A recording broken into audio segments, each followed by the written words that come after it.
People who've bought storage units at blind auctions, what's the wildest thing you found in one? I'd been buying storage units for 3 years when I won the auction that changed everything. What started as a side hustle to pay off student loans became my full-time job after I found a unit filled with vintage guitars worth $30,000. After that score, I was hooked on the adrenaline rush of not knowing what treasures or trash waited behind those metal doors. The storage auction world is smaller than you'd think. Same faces show up week after week, traveling from facility to facility across 3 counties. There's an unspoken hierarchy among us regulars, the veterans who've been doing this for decades and can spot valuable items from 50 feet away. The specialists who only bid on specific types of units, furniture, electronics, tools, and the gamblers like me, willing to take risks on mystery boxes and gut feelings. I'd started with a $500 budget and a pickup truck after losing my job at an insurance company. The first unit I bought contained nothing but moldy clothes and broken appliances, cost me $200 and netted exactly nothing. But the second unit had a box of silver coins worth $800. The third had vintage tools that sold for $200. By month 6, I was hooked. The money was inconsistent but decent when you hit. More importantly, I loved the treasure hunt aspect. Every lock cut was like opening a present. You never knew if you'd find junk or something that would pay your mortgage for 3 months. I'd developed a system over those 3 years. Always inspect the lock. Newer locks usually meant more recent storage, which often contained electronics or current value items. Check for evidence of pests or water damage. Look for furniture brands, tool quality, how items were stored. Someone who carefully wrapped and labeled everything usually had valuable possessions. Someone who just threw stuff in was probably clearing out a garage. The auction was at Westside Storage on a sweltering Tuesday morning. Only about 15 people showed up, mostly regulars I recognized. There was Cynthia, the antique dealer who always bid on units with furniture. Dennis, who bought everything and sold it at flea markets. And Rhonda, the woman who somehow knew which units contained electronics just by looking at the lock. I'd arrived early to check out the units going up for auction. Westside had 8 units in default, ranging from small 5x5 lockers to a couple of large 10x20 spaces. Most looked like typical storage situations, people who'd moved and couldn't afford to keep paying rent, or folks who died and their families hadn't claimed the belongings. Unit 247 caught my attention immediately.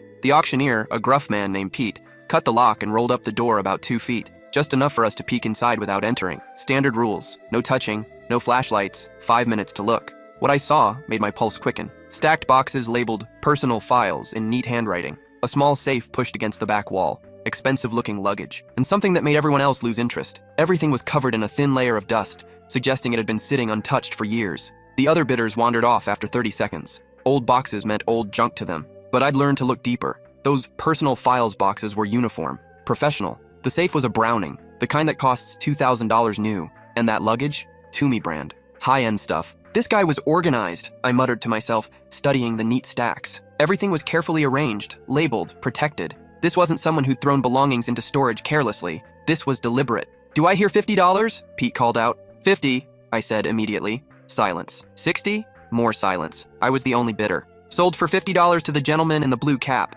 I'd won units for less, but never one that felt this promising. As I paid Pete and got my lock, I noticed him giving me an odd look. "You sure about this one, son? Been sitting here over a year. Original renter paid 6 months up front, then nothing. We sent notices to the address on file, but they came back undeliverable. What was the name on the rental agreement?" Pete consulted his clipboard. "Vincent Torres. Paid cash for the first 6 months, said he was traveling for business and wanted to make sure his stuff was safe." 20 minutes later, I backed my truck up to Unit 247 and started loading. The boxes were heavier than expected, filled with thick file folders and binders. The safe would need a dolly. I'd worry about getting it open later. As I loaded box after box, I noticed how meticulously everything was packed. Each box was labeled not just with contents, but with dates. Client files 2019-2021. Offshore accounts 2020. Legal documents 2018-2021. This wasn't random storage. This was an archive. The luggage contained more surprises. Designer clothes, size medium men's, tags still on. Someone had spent serious money and never worn any of it. Armani suits,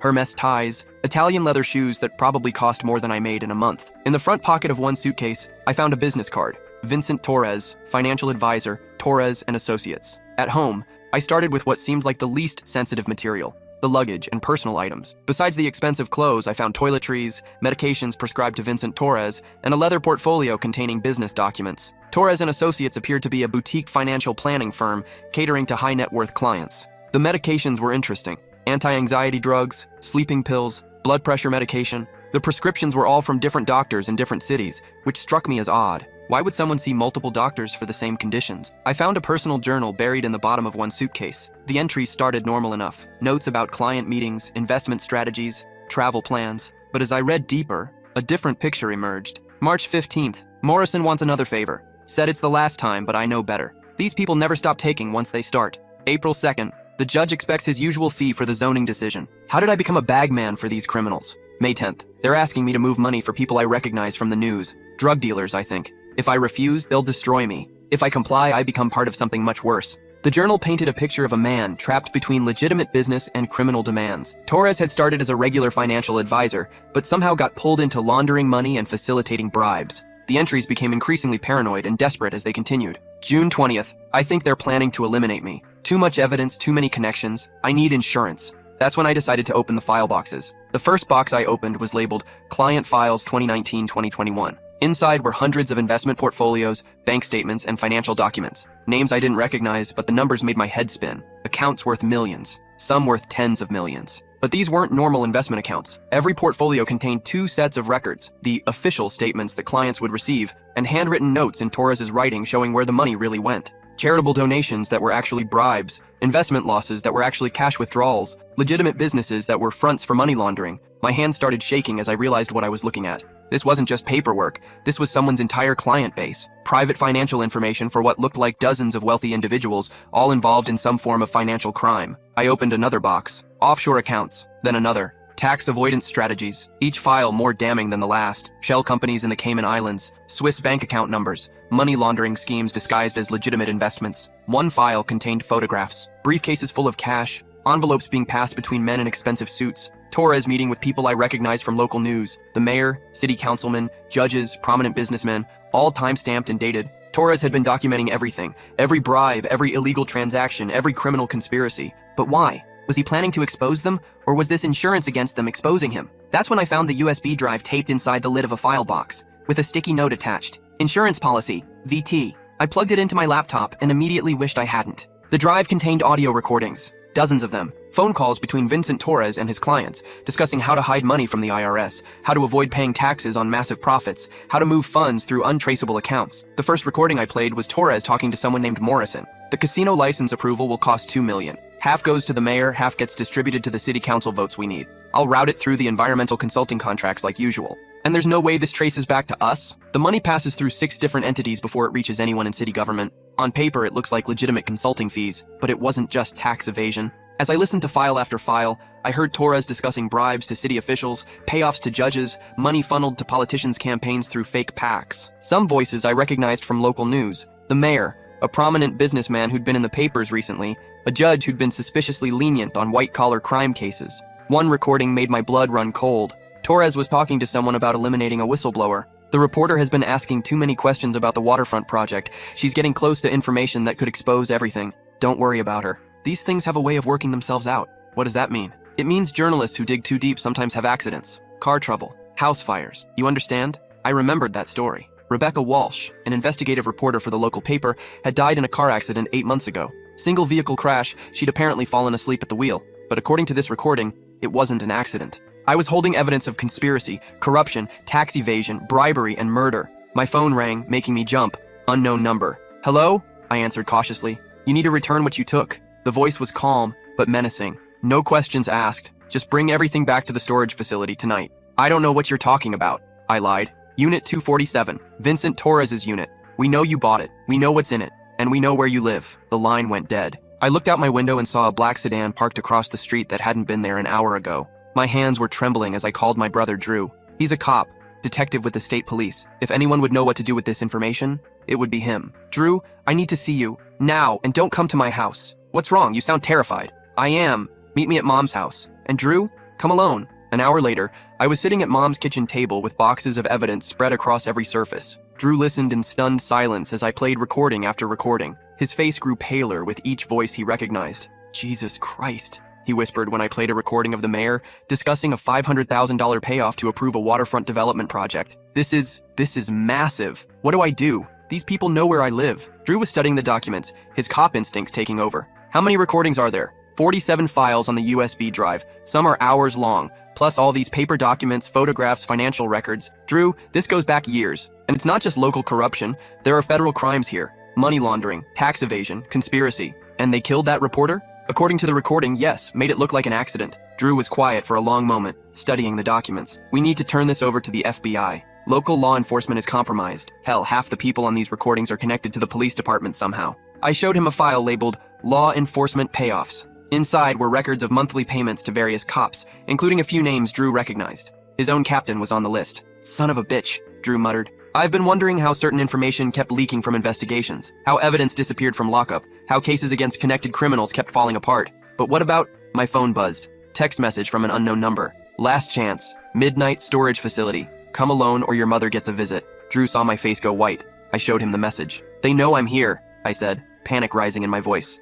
Drew immediately called for backup units to watch Mom's house in my apartment. But instead of calling local police, he contacted the FBI field office. Within an hour, federal agents were at the kitchen table, listening to recordings that would bring down half the city government. Agent Patricia Walsh, a sharp-eyed woman in her 40s, took charge of the situation. She had the bearing of someone who'd seen everything and wasn't easily surprised, but even she looked stunned as she reviewed the evidence. Mr. Coleman, what you've found here represents years of federal investigation. Vincent Torres was a person of interest in a corruption probe before he disappeared 6 months ago. Disappeared? His car was found in the river 3 states away. We assumed he was dead. Apparently, he was smart enough to keep insurance. Agent Walsh explained that Torres had been skimming money from his clients while funneling bribes through their accounts. The FBI had been building a case against him when he vanished, but they'd never had the evidence to prove the broader corruption network. The people threatening you aren't just Torres's clients, Agent Walsh continued. They're organized crime figures who used his services to launder money. The Morrison family, and yes, that includes City Councilman Anthony Morrison, has ties to drug trafficking, illegal gambling, and loan sharking. They've been looking for this evidence since Torres vanished. She showed me photographs from an FBI surveillance file. Anthony Morrison, the city councilman I'd heard on the recordings, meeting with known members of organized crime families, money changing hands, secret meetings in restaurants and parking garages. Torres wasn't just a financial advisor, Agent Walsh explained. He was the middleman between legitimate government and organized crime. He facilitated bribes, laundered drug money, and helped criminals gain influence over public officials. When he realized we were closing in, he tried to disappear, but not before hiding evidence that could bring down everyone involved. The scope was staggering. According to the FBI files Agent Walsh shared, the corruption network included the mayor and 4 city councilmen, 3 judges, including one on the state Supreme Court, the police chief and 6 other high-ranking officers, dozens of businessmen and contractors, 2 state legislators, a federal court clerk who'd been fixing cases. The network had been operating for over a decade, systematically corrupting every level of government while facilitating organized crime activities worth hundreds of millions of dollars. But why did Torres document everything? I asked. If he was part of it, why create evidence against himself? Agent Walsh smiled grimly. Because Vincent Torres was actually one of ours. The room went silent. He was a federal informant? Drew asked. For the last 2 years of his life, yes. We flipped him when we caught him laundering money for a drug trafficking operation. He agreed to wear wires and document the corruption network in exchange for immunity. But someone found out he was cooperating. That's why he had to disappear. The car in the river hadn't been Torres. It was a carefully staged disappearance using a body from the morgue, dental records that had been switched, and DNA evidence that had been planted. Torres had actually made it to Mexico, where he'd lived under an assumed name for 3 months before genuinely dying in a car accident. So all these recordings are admissible evidence in federal court. Torres was working under FBI authorization when he made them. Everything you found is legitimate evidence in an ongoing federal investigation. But there was more. Agent Walsh revealed that the FBI had been trying to locate Torres's evidence for months. They knew he'd hidden it somewhere before disappearing, but they'd never found it. The storage unit had been paid for with cash using a fake name, and Torres had never told his handlers where he'd put the evidence. We've been watching Torres's known associates, monitoring his former clients, tracking his family members. We never thought to check storage auction records. The plan was simple. I'd go to the midnight meeting wearing a wire, with federal agents positioned throughout the storage facility. We'd catch them in the act of threatening a federal witness and potentially attempting murder. These people are dangerous, Agent Walsh warned. Morrison's organization has killed at least 6 people in the last 5 years, including Rebecca Walsh, the reporter. They won't hesitate to kill you if they think you're a threat. Why not just arrest them now? You have the evidence. We need to catch them in the act of threatening you.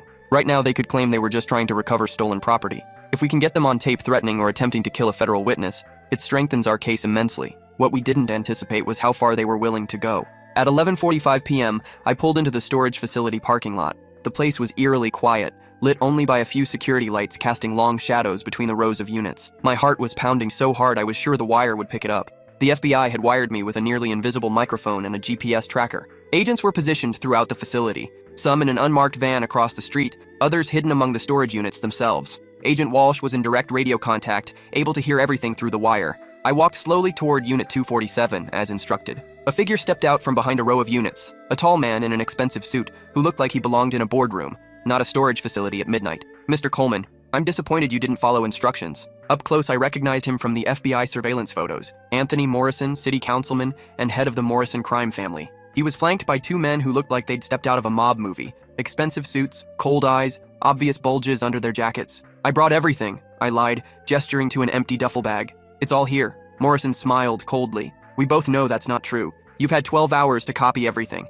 to share it with people. That complicates things. One of his men stepped forward, a massive guy with scarred knuckles who looked like he enjoyed his work. Boss, we should just handle this and get out of here. Patience, Bruno. Mr. Coleman and I need to have a conversation first. Morrison began walking around me in a slow circle, like a predator sizing up prey. You know, Vincent Torres was a very stupid man. He thought he was smarter than us, thought he could gather evidence and use it as insurance. How did that work out for him? I thought he died in an accident. Morrison laughed. Oh, that was an accident. We'd planned something much more elaborate. But sometimes fate saves you the trouble. The important thing is, Vincent learned too late that you can't blackmail people like us. We don't negotiate with blackmailers. We eliminate them. 2 more men emerged from the shadows. One was carrying a gun. Here's what's going to happen, Morrison continued. You're going to disappear, just like Vincent Torres. And your family is going to receive a very large life insurance payout to keep them quiet about asking too many questions. I could hear Agent Walsh's voice in my earpiece. Keep him talking. We need him to admit to more crimes. What about the reporter? Rebecca Walsh? Was that an accident too? Morrison's smile widened.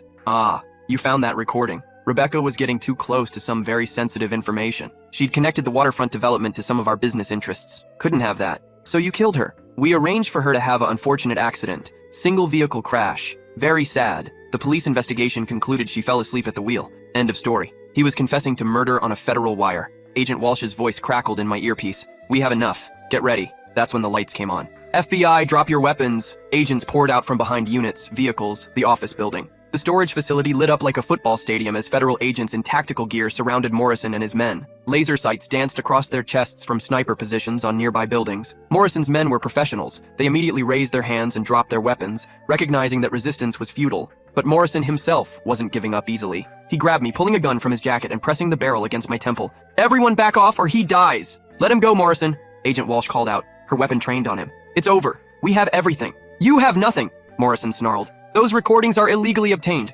They'll never hold up in court. The recordings are just the beginning, Walsh replied calmly. Torres kept meticulous records. Bank transfers, shell company documents, photographs of briefcases full of cash. We've already frozen 47 accounts and issued 32 arrest warrants. I felt Morrison's grip loosen slightly as the reality of his situation sank in. Agent Walsh continued talking, her voice steady and confident. It's over, Anthony. Your wife has already been arrested. Your business partner is in custody. The mayor resigned an hour ago rather than face charges. You can end this quietly, or you can add kidnapping and attempted murder of a federal witness to your charges. Morrison's gun hand was shaking. I could smell his sweat, feel his desperation. Around us, federal agents had taken positions behind vehicles and storage units, but none had clear shots while he held me. Torres was supposed to be dead, he whispered. This was supposed to be over. Vincent Torres is dead, Walsh said. Car accident in Mexico 3 months ago, but he was smart enough to leave breadcrumbs. Everything you're fighting to hide? It's already public record as of tomorrow morning. The U.S. attorney is announcing indictments at a press conference in 6 hours. The fight went out of Morrison all at once. The gun dropped from my temple. He fell to his knees as agents swarmed him, cuffing his hands behind his back while reading him his rights. As they led him away, Morrison looked back at me with pure hatred. You have no idea what you've done. Do you think we're the only ones involved in this? You've just painted a target on your back that will never go away. Agent Walsh placed a protective hand on my shoulder. Don't listen to him. We've rounded up the entire organization. You're safe. But Morrison's words would prove prophetic. The next 6 months were a whirlwind of grand jury testimony, depositions, and news interviews. The Torres tapes, as the media dubbed them, brought down 43 public officials, including the mayor, 3 city councilmen, 2 judges, and the police chief. But the corruption network had been larger than anyone realized. As federal investigators dug deeper into the evidence I'd found, they uncovered connections to organized crime families in 5 states, political corruption reaching into the governor's office, and financial crimes totaling over $200 million.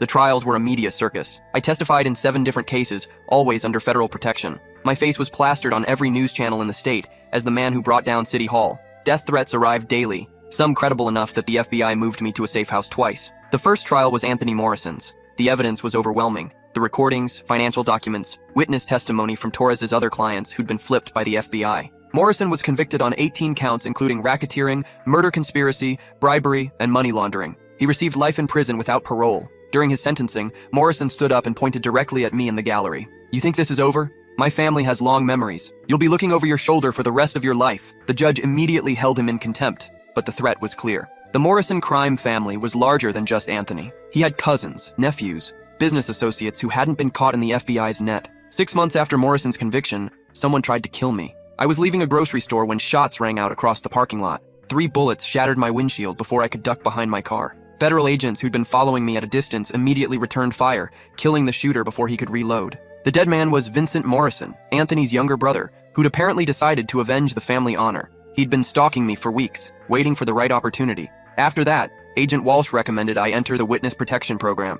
New identity, new location, new life. The FBI would relocate me somewhere far from the Morrison family's influence and provide enough money to start over. I seriously considered it. Living in constant fear was exhausting. Never knowing if the person behind me in line at Starbucks was planning to put a bullet in my head, checking under my car for bombs before driving anywhere, having federal agents shadow my every move. But ultimately, I decided to stay and fight. These people destroyed Vincent Torres's life, I told Agent Walsh. They killed Rebecca Walsh for doing her job. They corrupted an entire city government and stole millions from taxpayers. If I disappear into witness protection, they win. Instead, I hired private security and became very public about my role in exposing the corruption. I did interviews with every major news outlet, wrote a book about the experience, and spoke at law enforcement conferences across the country. The book, $50 Truth: How a Storage Auction Exposed America's Biggest Corruption Scandal, became a bestseller. The movie rights sold for 7 figures, but more importantly, it kept the story in the public eye and made it harder for the remaining Morrison associates to come after me without intense scrutiny.